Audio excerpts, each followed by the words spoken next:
9/11 changed my life on so many different levels. What happened on September 11, 23 years ago, is still very fresh in Marine veteran Jason Thomas's head. Sergeant Thomas was dropping his daughter off at his mother's home on Long Island. That's when his mother told him planes just flew into the Twin Towers. And at that time, I knew that the city was under attack. I knew that it was a terror threat, and I knew that the city needed help.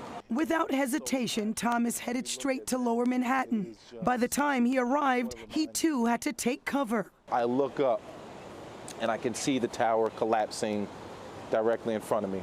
And I can feel the hot ash just racing across my body. And it felt so violating.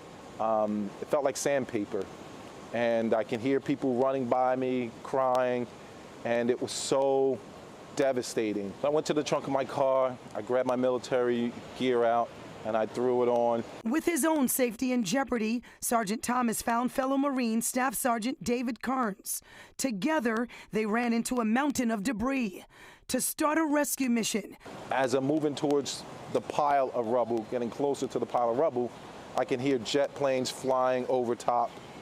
I can see explosions coming from buildings as huge chunks of glass falling from the sky. Once he got deeper into the debris, he knew there was no turning back. For hours, he made several trips back and forth, digging through debris, pulling trapped people out. He just kept going until he reached a deeper hole, where he yelled into the crevices. This United States Marines, is there anyone down there?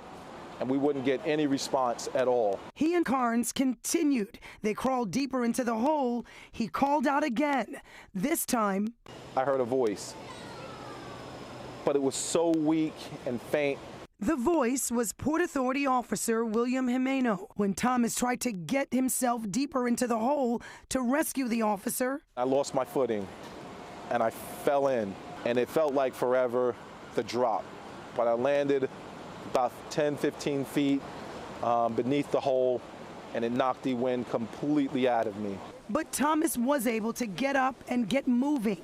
He used his strength to pull himself out, but knew he had to go back. At one point, Thomas set up a camera at the highest point of the debris to record his own movements, just in case he himself could not make it out. I had a newborn baby, and I said to myself, if I die in this hole, I want her to be able to look back. I want her to know who her dad is. That evening, he continued to push forward. At that point, it was not only Officer Jimeno, but Sergeant John McLaughlin was also trapped in the same hole. Both men were alive, but in bad shape. I went back into that hole because I had promised that officer that we were not going to leave him.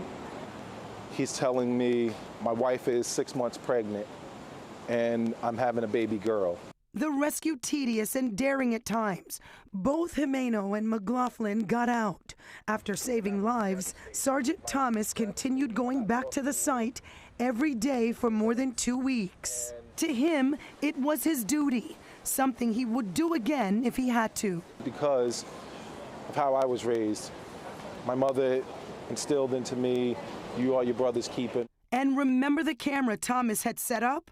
It was lost in the rubble. A firefighter found it, tossed it in a box, and left it in his basement for years, until Superstorm Sandy flooded the basement. That's when the firefighter retrieved the photos from the camera and found Sergeant Thomas. Now with these photos, he has more than just his own memories to share. Nicole Johnson, Pix 11 News.